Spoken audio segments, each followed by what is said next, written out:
শুভ বিকেল বন্ধুরা, কেমন আছো সবাই? আশা করছি সবাই খুব খুব খুব ভালো আছো, আর আমিও খুব ভালো আছি। শিপ্রা ব্লগে আরও একটা নতুন ভিডিওতে তোমাদের সবাইকে স্বাগত। এই দেখো, আজকে হচ্ছে কার্তিক পূজা।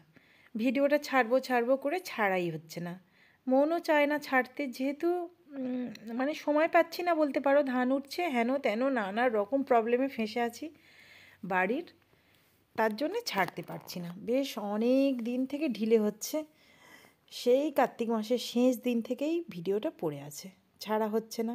আজকে মনে হলো যে ছেড়েই দিই, কেন গ্যালারিটা ভর্তি হয়ে থাকে। তাই দেখো, আমরা সব জাগুলো মিলে বিকেলবেলা বসে কুটনো বান্না করে নিলাম, কারণ আমাদের বাড়িতে কার্তিক পূজা। এই যে দেখো, সবাই কুটনো বান্না করছি। কার্তিক পূজা আজকে, আর কার্তিক পূজার দিনে, যেহেতু কার্তিক পূজা মাসের শেষ দিনে হয়, আমাদের এখানে সংক্রান্তি বলা হয়, এই দিন প্রদীপ ভাসানো হয় পুকুরে। দেখো, প্রদীপ ভাসানো হচ্ছে, দলে দলে অনেক মানুষ প্রদীপ ভাসায়, মানে প্রত্যেক বাড়ি থেকে প্রায় একটা করে প্রদীপ ভাসানো হয়। মানে 30 দিনে 30টা করে প্রদীপ, কেউ 60টা প্রদীপ ভাসিয়ে দেয়া হয় জলের মধ্যে, দিয়ে স্নান করতে হয়। এই শীতকালে এরকম একটা নিয়ম আছে। এদিকে এসো।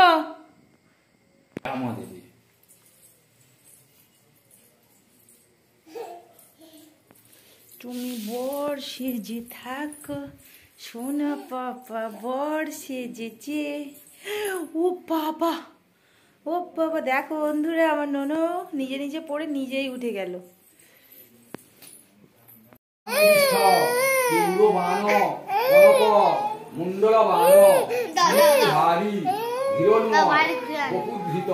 শঙ্খচক্র গদা পদ্ম প্রচন্ন পুষ্প পত্রাঞ্জলি নম পরমাত্মনে নারায়ণায় চরণায় নমঃ।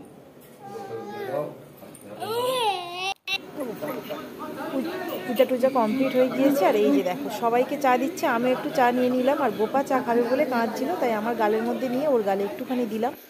ও পাখির মতো গালের মধ্যে খেতে ভীষণ আকারে ভালোবাসে। আর এই যে দেখো, আমাদের পাড়ার ছেলেরাই রান্নাবান্না করছে। এই যে পাড়ার ছেলেরা সবাই মিলে রান্নাবান্না করছে, যেহেতু আজকে এবছর শেষ 5 বছর হয়ে যাচ্ছে আমার পাপাটা, তার জন্য এবছর অস্থির হয়ে যাচ্ছে আমার পাপাটা, এসব করে খাওয়ানো হবে। হ্যাঁ, বড্ড অস্থির।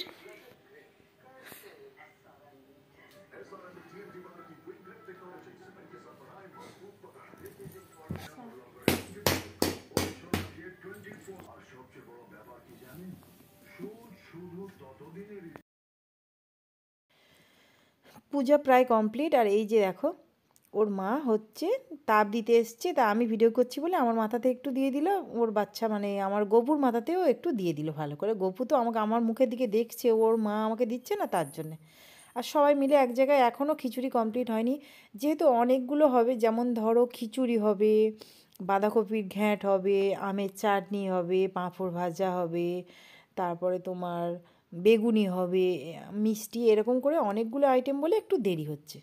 এই যে দেখো, খিচুড়ি এক কড়া লেবে গিয়েছে, আর এইদিকে হোম হয়েছে। হোমের এতটাই ধোঁয়া হচ্ছে, এতটাই ধোঁয়া হচ্ছে, লাস্টে কী ছিল, ঘিটি ঢেলে দিয়েছে, এত ধোঁয়া হচ্ছে, বাড়িটা পুরো অন্ধকার হয়ে গিয়েছে। দেখো, সবাই আস্তে আস্তে বেরিয়ে আসছে, যেহেতু প্রচুর পরিমাণে ধোঁয়া হচ্ছে না, ধোঁয়াতে পুরো চোখ টোক একদম, মানে চোখে জল এসে যাচ্ছে। দেখো, প্রচুর পরিমাণে, তাড়াতাড়ি করে জানলা টানলা খুলে দিতে বলছি।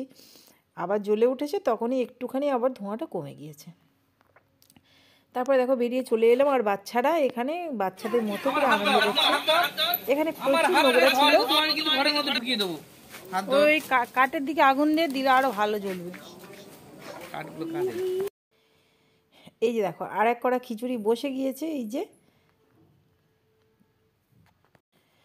এখানে আর এক কড়া খিচুড়ি হচ্ছে, যেহেতু লোক সংখ্যা একটু বেশি, তার জন্য খিচুড়ি 2-3 কড়া না করলে সবার হবে না, তাই আর একটা কড়া বসানো হয়ে গিয়েছে। দেখো, পনির টনির দিয়ে খিচুড়িটা বেশ ভালোই লেগেছিলো, জানো, খুব সুন্দর লেগেছিলো। নিজেরা করলে এতটা ভালো লাগে না। তারপরে আমার ভীষণ আকারে মাথা ধরেছিল, মাথা প্রচণ্ড যন্ত্রণা করছিল, গায়ে জ্বর, তাই শুধু বাইরে ঘুরছিলাম ঠান্ডার মধ্যে, আর একটু অল্প অল্প ঠান্ডাও পড়ে গিয়েছিল। তারপরে দেখো, প্রচণ্ড খিদে পেয়েছে।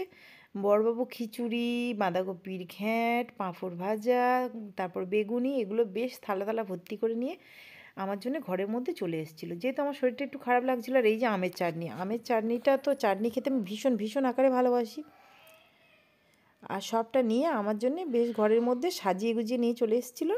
চলো, টাটা, গুড নাইট সবাইকে, সবাই ভালো থেকো।